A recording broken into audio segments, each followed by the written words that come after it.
Under the blazing desert sun, she was dying, alone, lost, and out of time. When she finally whispered to God for help, something ancient answered. Thank you so much for watching and for all your comments. Let me know at the end if you liked the story, and where you're watching from and why you're following this. The dust settled on the trail as Matthew Harper pulled his horse to a stop at the edge of Silver Creek. The small mining town nestled in the Colorado mountains wasn't much to look at. A main street lined with wooden buildings, a saloon that never seemed to close, and the silver mine that kept everyone fed. Matthew adjusted his worn hat, squinting against the late afternoon sun. After 3 years of wandering, he was back where it all began. Didn't expect to see you back here, Harper, called a familiar voice. Sheriff Tom Wilkins approached on horseback, his badge glinting in the sunlight. The years had added gray to his mustache, but his eyes remained sharp as ever. Wasn't planning on it, Matthew replied, his voice rough from the trail. Pa's letter didn't leave much choice. The sheriff nodded solemnly. Your father's been asking for you. Doc Peterson doesn't think he has more than a week left. He paused. Town's changed since you rode out. Has it now? Matthew asked, scanning the new buildings that hadn't been there when he left. Silver veins nearly played out, but the railroad's coming through. Brings new opportunities. And new problems. The sheriff hesitated. Including James Blackwood. Matthew's jaw tightened at the name. Blackwood's here. Owns half the town now, including your father's land. Well, most of it. Been trying to get that last parcel your pa wouldn't sell. Matthew urged his horse forward. Seems I've got more reasons to be back than I thought. As they rode into town, whispers followed them down the main street. Matthew ignored them, focused on the small house at the edge of town where smoke curled from the chimney. Sarah, his father's caretaker, stepped onto the porch as they approached. He's been waiting for you, she said simply, her dark eyes revealing nothing of her thoughts. Been talking about the promise. Matthew dismounted, dust from the long journey coating his clothes. Wasn't sure he'd remember that. Your father remembers everything, Sarah replied, especially his regrets. Inside, the house smelled of medicine and wood smoke. In the small bedroom, William Harper lay propped up on pillows, his once strong frame now thin and frail. Thought you might not come, the old man said, his voice barely above a whisper. Matthew removed his hat, standing awkwardly at the doorway. Your letter said it was important. William Harper's weathered hand reached for a box beside his bed. The deed to the north pasture. Only piece of our land Blackwood couldn't get his hands on. He coughed, the sound rattling in his chest. There's something there, son. Something worth protecting. I'm not staying, Pa, Matthew said firmly. Just came to say goodbye. The old man's eyes, still bright despite his failing body, fixed on his son. You'll stay. Because you need to finish what I couldn't. He pushed the box toward Matthew.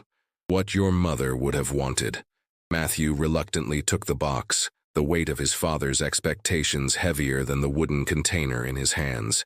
The town needs someone to stand against Blackwood, William continued, and you need somewhere to stop running. Before Matthew could argue, hoofbeats approached outside. Sarah appeared at the doorway, her expression tense. It's Blackwood's men. They're demanding to speak with you. Matthew set the box down and straightened his shoulders. Seems some conversations can't wait, he muttered, stepping past Sarah toward the door. Outside, 3 riders waited, led by a man Matthew recognized as Blackwood's foreman, Ethan Miller. Well now, if it isn't the prodigal son, Miller sneered. Boss wants to have a word with you about your father's property. Matthew stood on the porch, one hand resting near his holstered gun. Your boss can wait. I just got home. Miller's eyes narrowed. Mr. Blackwood doesn't like waiting. He's offering good money for that worthless north pasture. More than it's worth. Smart man would take it. Then I guess I never was too smart. Matthew replied evenly. Tell Blackwood if he wants to talk, he knows where to find me. As the riders departed, Sheriff Wilkins approached from where he'd been watching nearby. You're poking a hornet's nest, Matthew. Wouldn't be the first time. Matthew turned to go back inside, then paused. What's on that north pasture that Blackwood wants so badly? The sheriff shook his head. Your pa never said. But there's talk the railroad survey marked it as the perfect pass through the mountains. Whoever controls that land controls where the railroad goes. Matthew looked toward the mountains in the distance. the setting sun casting long shadows across the valley. And whoever controls the railroad controls the town. Precisely, the sheriff nodded. Your father's been the only thing standing between Blackwood and complete control of Silver Creek. Now that burden falls to you. Matthew sighed, the weight of his father's legacy settling on his shoulders. I didn't come back for a fight. Maybe not, the sheriff replied. But it seems the fight's been waiting for you all the same. The following morning dawned crisp and clear over Silver Creek. Matthew stood on the small hill behind his father's house, surveying the north pasture that stretched before him. What could possibly be here that was worth so much trouble? The land looked ordinary enough, a gentle slope leading to a narrow pass between two rocky outcroppings.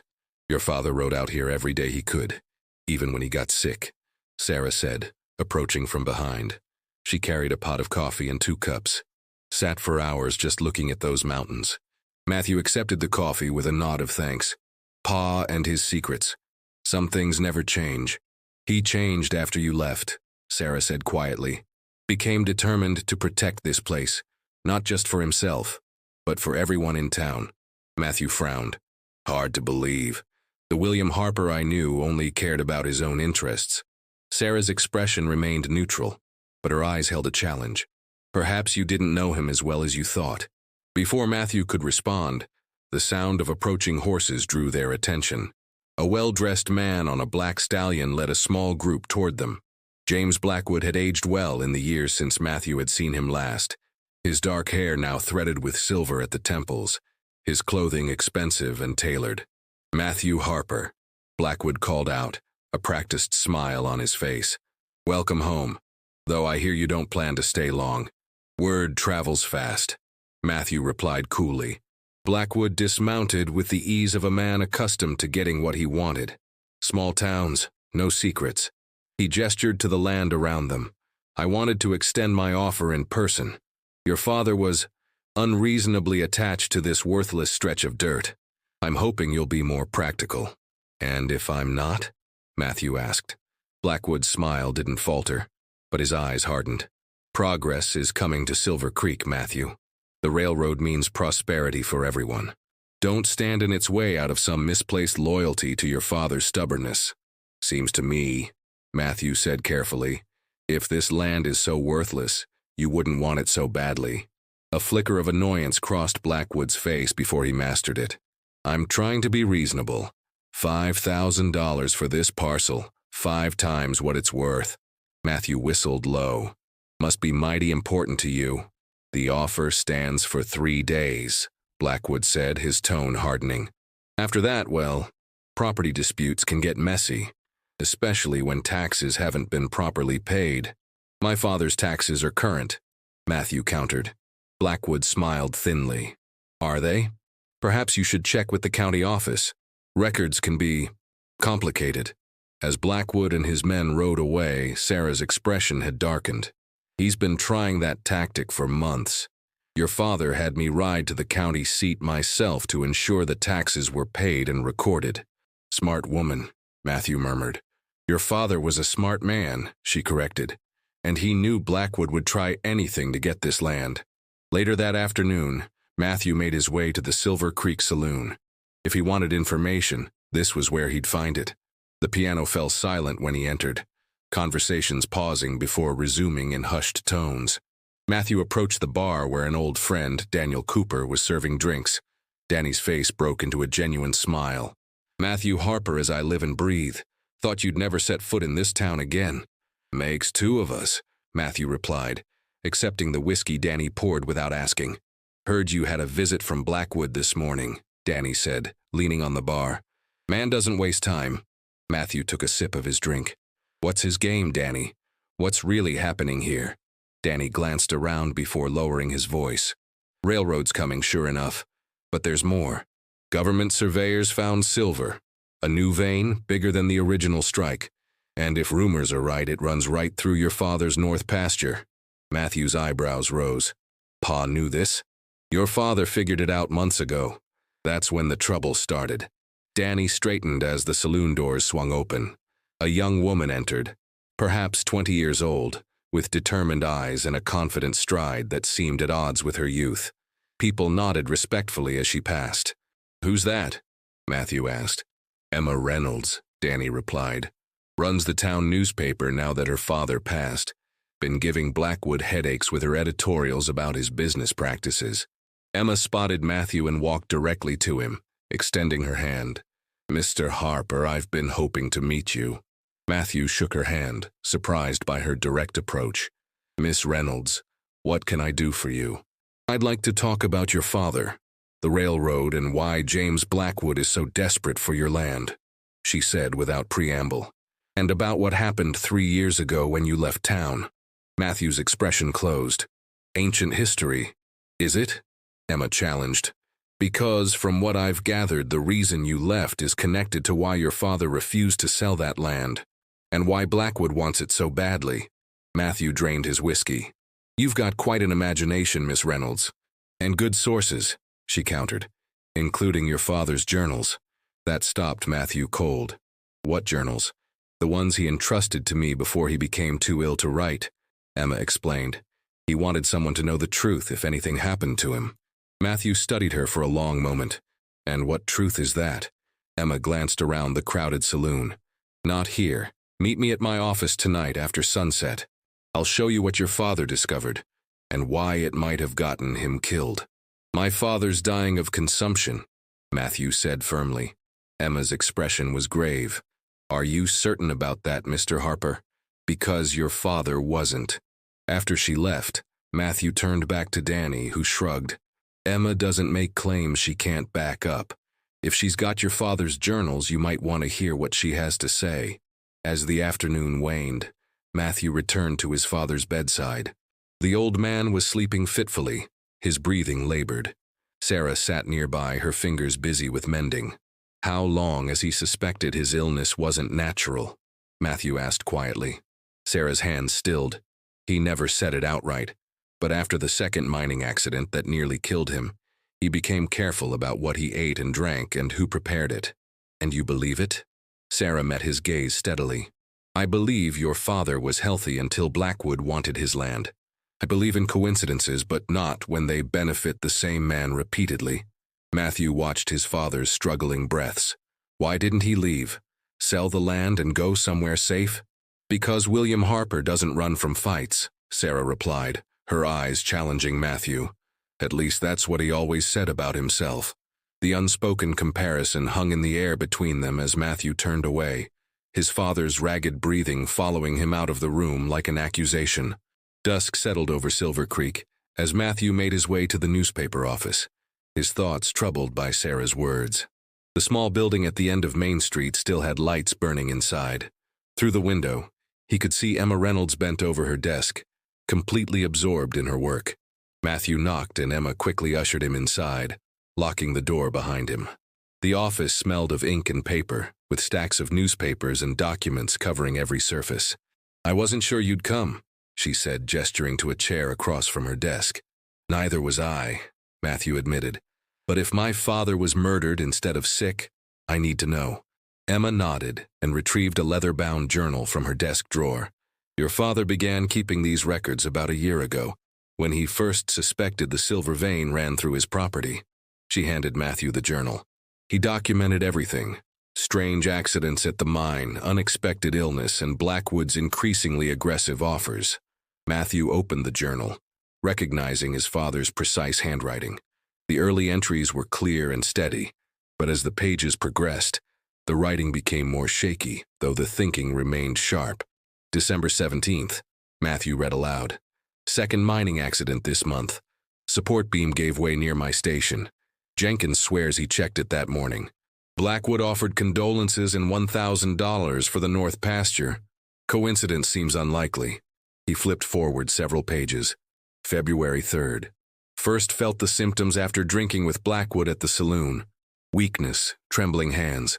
Doc Peterson says it's age and working too hard. I think otherwise. Had Sarah start testing my food." Matthew looked up at Emma. "This isn't proof. Keep reading," she urged. Page 43. Matthew turned to the page and found a pressed flower, a small white bloom taped to the paper. Beneath it, his father had written, "White snake root. found it mixed with the tea Blackwood's man delivered as a gift. Sarah recognized it from her grandmother's warnings. Slow poison that looks like natural illness. They're getting impatient. My God, Matthew whispered. Your father was very methodical, Emma said. He documented everything, including this. She handed Matthew an envelope. Inside was a deed transfer form, partially filled out in his father's handwriting, with Blackwood's name as the recipient.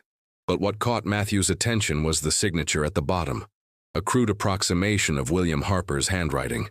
This is a forgery, Matthew said. Emma nodded. Your father found it among the county records when he went to check on his tax payments. Someone had filed a deed transfer, but the county clerk, who's known your father for decades, thought the signature looked wrong and held it back. Blackwood's getting desperate, Matthew muttered. More than you know, Emma replied. The Railroad Commission makes their final decision on the route in 2 weeks.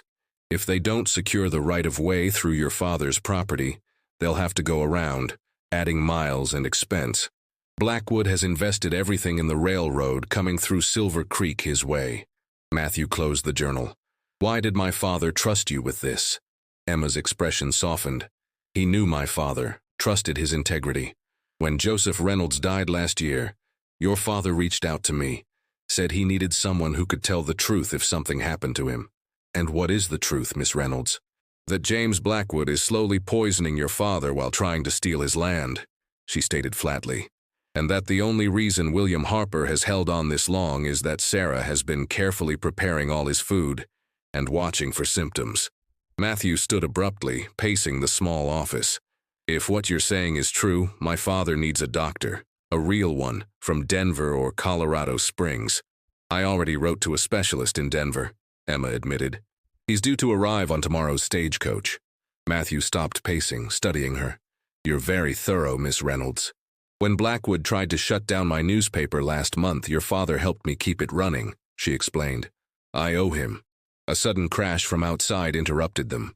Matthew moved quickly to the window, pulling Emma away from the glass as a rock shattered it, sending shards across the office floor. Attached to the rock was a note. Stop digging or start digging graves. Matthew extinguished the lamp, plunging the office into darkness. We need to go. Now. They slipped out the back door just as shadows moved toward the front of the building. Matthew led Emma through the alleyways toward the sheriff's office. But as they approached, they saw Sheriff Wilkins in conversation with one of Blackwood's men. We can't trust the sheriff, Emma whispered. We can't be certain of that, Matthew countered. Your father was, Emma insisted, read page 57.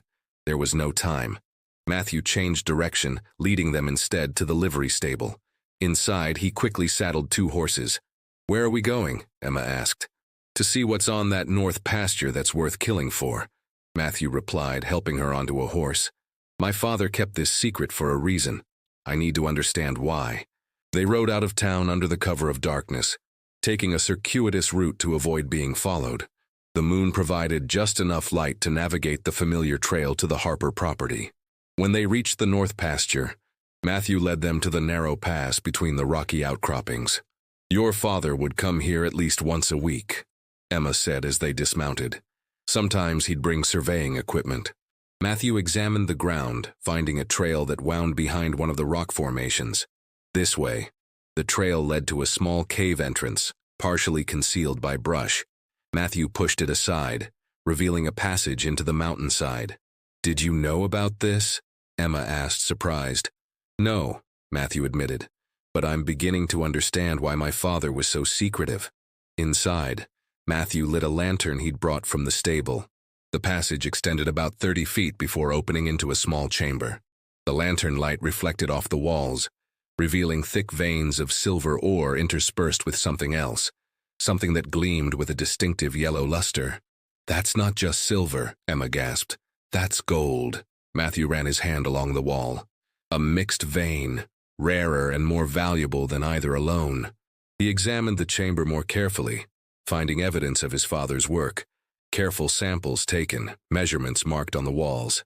He was documenting it, Matthew realized, creating a legal claim. But why not file it? Emma wondered.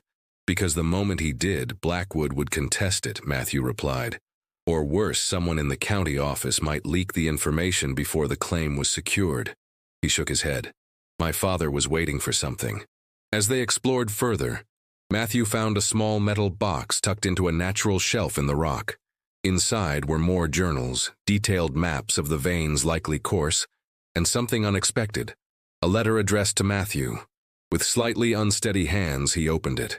Matthew, if you're reading this, I'm either dead or close to it. I wanted to tell you about this place in person, but pride and stubbornness, mine and yours, kept us apart too long. This vein doesn't just belong to us. It runs under half the small farms in the valley. Good people who don't know what's beneath their land. Blackwood knows. That's why he's been buying up properties for pennies. I've filed claim papers with a trusted judge in Denver, but needed time to organize the small landowners into a mining cooperative before making it public. The papers arrive on Thursday's stage. This isn't just about us anymore, son. It's about everyone in Silver Creek who deserves a share in what Providence put beneath their feet. Forgive me for my failures as a father. I hope you can finish what I started. Bah. Matthew folded the letter, his throat tight with emotion. 3 years, he said quietly. 3 years of anger and silence, and he was trying to protect an entire town. Emma placed her hand gently on his arm. He never gave up hope you'd return. Matthew pocketed the letter, his decision made. We need to get back to town. If Blackwood's men saw us at your office, they'll know we have the journals. My father needs protection until the doctor arrives tomorrow, and those legal papers on Thursday. As they rode back toward town, a new determination settled over Matthew. The truth of his father's actions had changed everything. This wasn't just about a family legacy anymore. It was about justice for an entire community. The lights of Silver Creek appeared in the distance, the town quiet under the night sky. But Matthew knew the peace was an illusion. By morning, the real fight for Silver Creek's future would begin. Dawn broke over Silver Creek with an unusual bustle of activity. Matthew, who had spent the night keeping vigil by his father's bedside, watched through the window as Blackwood's men took up positions around town. They weren't being subtle anymore. They know, Sarah said, bringing him coffee. Someone must have talked. Or they saw us return from the north pasture, Matthew replied. He had filled Sarah in on everything they had discovered the previous night. Is he awake? Sarah nodded. He's been asking for you. In the bedroom, William Harper looked worse than the day before, but his eyes were clear and alert. You found it, he stated, not a question. I found it, Matthew confirmed, sitting beside the bed. And your letter. Why didn't you tell me the truth years ago? The old man's hand trembled as he reached for his son's. Pride, stubbornness, fear that you wouldn't believe me. He paused, gathering strength. After your mother died, I didn't know how to reach you. By the time I figured it out, you were gone. I'm here now, Matthew said, gripping his father's hand. And I'm going to finish what you started. A ghost of a smile crossed the old man's face. You always were more like me than either of us wanted to admit. A commotion outside interrupted them. Matthew moved to the window to see Sheriff Wilkins approaching the house, flanked by 2 of Blackwood's men. Behind them, a crowd of townspeople had begun to gather, drawn by the unusual activity. Stay with him, Matthew told Sarah, strapping on his gun belt. Outside, the sheriff looked uncomfortable but determined. Matthew, I need you to come with me. There are allegations of claim jumping and theft of mining samples from Blackwood property. That's a lie, and you know it, Tom, Matthew replied calmly. That land belongs to my father, and what's beneath it legally extends to dozens of small farms throughout the valley. The sheriff shifted his weight. There's a signed deed transfer on file at the county office. A forgery, Matthew cut in. And we both know it. The gathering crowd murmured, and Matthew noticed Emma at the edge of the group, notebook in hand. Beside her stood Danny from the saloon, and several other townspeople he recognized. What's really happening here, Sheriff? Matthew asked loudly enough for everyone to hear. Is Blackwood pressuring you to arrest me before the doctor arrives from Denver this afternoon? Before the legal claim papers arrive on Thursday's stage? The sheriff's face registered surprise. What doctor? What claim papers? From the back of the crowd, James Blackwood emerged, his expression controlled but his eyes cold with anger. This is a simple legal matter, Harper. Your father signed over the deed to that worthless pasture months ago. Then why are your men watching the stage road? Matthew challenged. Why try to intimidate Miss Reynolds at her newspaper office last night? Why poison an old man who refused to sell? Gasps and whispers ran through the crowd.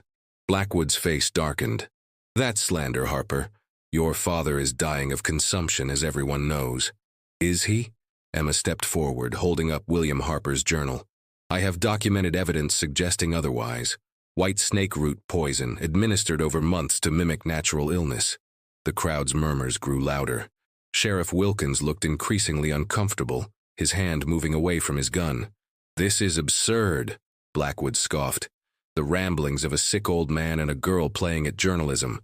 Then you won't mind if we wait for the doctor from Denver to examine my father, Matthew suggested. A specialist with no ties to Silver Creek or its silver. Blackwood's confident facade cracked slightly. This is a waste of time. Sheriff, do your duty. Before Wilkins could respond, a rider galloped into town, heading straight for the gathering. It was one of the stagecoach line's messengers. Stage was robbed 10 miles south, he announced breathlessly. Drivers wounded. Mail pouches taken. Matthew's eyes locked with Blackwood's, understanding passing between them. The claim papers and possibly the doctor would not be arriving as scheduled. Convenient timing, Matthew said coldly. Blackwood shrugged, his composure returning. Unfortunate, but hardly my concern now, Sheriff. Actually, Emma interrupted, it is very much your concern, Mr. Blackwood. She turned to the crowd. 3 stagecoach robberies in the past month, all targeting mail pouches. All coinciding with legal documents related to land ownership being transported to or from Silver Creek. She held up her notebook. I've been tracking the pattern, and I'm not the only one. The Territorial Marshal's office has been investigating as well. This was news to Matthew, but he didn't let his surprise show. Instead, he watched as uncertainty spread through Blackwood's men. This is your last chance, Blackwood, Matthew said. Withdraw your false claims now before the marshal arrives, and perhaps he'll be lenient about the stagecoach robberies. For a moment, the tableau held, Matthew and Emma facing Blackwood and his men, with the sheriff caught in between and the townspeople watching intently. Then one of Blackwood's men, a nervous-looking younger fellow, broke. I ain't getting hanged for robbing no stage, he blurted. It was Miller's idea, not mine. Ethan Miller, Blackwood's foreman, lunged for the young man, but Sheriff Wilkins intercepted him. That's enough, the sheriff commanded, finally finding his backbone. Miller, you're under arrest on suspicion of stagecoach robbery. You can't prove anything, Miller snarled, but his eyes betrayed his fear. Perhaps not yet, the sheriff replied, but I aim to find out the truth. He turned to Blackwood. Mr. Blackwood, I suggest you return to your office while I sort this out. Blackwood's face had gone pale with fury. This isn't over, Harper, he hissed as he backed away. Actually, I think it is, came a new voice from behind the crowd. A distinguished man in a city suit stood there, flanked by 2 armed deputies wearing territorial marshal badges. James Blackwood, the man announced. I'm Judge Harrison from the Denver Circuit Court. I have a warrant for your arrest on charges of fraud, attempted murder, and conspiracy to commit robbery of the federal mail. As the marshals moved through the stunned crowd toward Blackwood, the judge approached Matthew. Your father's letter reached me last week. I decided the claim papers were too important to trust to the regular stage. Brought them myself, along with Dr. Weber here. He indicated a medical man with a black bag who had accompanied them. The doctor should see my father immediately, Matthew said, relief washing over him. As Dr. Weber hurried toward the Harper house, Judge Harrison handed Matthew a thick envelope. Your father's mining claim, properly filed and recorded with my court. The cooperative agreement for all affected landowners is included, just as William requested. The judge addressed the gathered townspeople. Your neighbor, William Harper, discovered something valuable beneath his land, and yours. Instead of keeping it for himself, he spent months creating a legal framework to ensure every affected property owner would receive their fair share. The Silver Creek Cooperative Mining Association will control the mineral rights, with profits divided based on acreage. A cheer went up from the crowd as understanding dawned. Meanwhile, the marshals had secured Blackwood and were leading him away, his empire crumbling before his eyes. 3 days later, William Harper sat propped up in a chair on his front porch. color returning to his face as Dr. Weber's treatments began to counteract the poison. "Doctor says you'll make a full recovery," Matthew told him, "though it might take months." The old man nodded, watching the activity in the valley below where surveyors were already mapping the cooperative's claims. "And you'll stay until then?" There was a vulnerability in the question that Matthew had never heard from his father before. "I'll stay," Matthew confirmed, surprising himself with how right the decision felt. Someone needs to get this cooperative running properly. Sarah brought them coffee, her hand lingering briefly on Matthew's shoulder before she returned inside. The gesture wasn't lost on William, who raised an eyebrow at his son. "Sarah's been by my side through all of this," the old man said. "Smart woman. Stubborn too." "I noticed," Matthew replied with a small smile. Emma Reynolds approached the porch, notebook in hand. "Mr. Harper." Both Mr. Harpers. "The first meeting of the cooperative shareholders is set for tomorrow. The Railroad Commission has agreed to work with us on the right-of-way through the pass." "Good work, Miss Reynolds." William nodded approvingly. "The town council is meeting today as well," Emma continued. "They're discussing who should replace Sheriff Wilkins, since he's resigned out of shame for his inaction." "Any candidates?" Matthew asked. Emma looked at him meaningfully. "A few names have been mentioned, including yours." Matthew laughed. "I've only been back a few days. Besides, I have a cooperative to help manage and a father to look after." "And yet," Emma persisted, "people have noticed how you handled Blackwood, how you put the community first, just like your father did." William Harper chuckled softly. "The Harper men have a way of finding responsibility, whether they want it or not." Matthew looked out over Silver Creek, seeing it with new eyes. 3 years ago, he'd left in anger, certain there was nothing here for him. Now he saw possibility everywhere. In the cooperative that would ensure prosperity was shared, in the town that was already beginning to heal from Blackwood's influence, and in the relationships he was rebuilding and creating. "I didn't come back looking for a fight," Matthew mused, echoing his words from days earlier. "No," his father agreed, "but you stayed for something better. You stayed to build something." As the afternoon sun bathed Silver Creek in golden light, Matthew realized his father was right. He hadn't just returned to a place, he'd found a purpose, a community, and perhaps even a home. "I suppose," Matthew said finally, "some journeys bring you right back where you started, but with new eyes to see what was there all along." William Harper nodded, satisfaction evident in his expression. "That, son, is wisdom I couldn't have taught you. You had to find it on your own." Together, father and son watched the activity in their town, as Silver Creek began its transformation into something new, something better, something built on justice rather than greed. And for the first time in years, both Harper men faced the future not alone, but together, surrounded by a community that had discovered its own strength.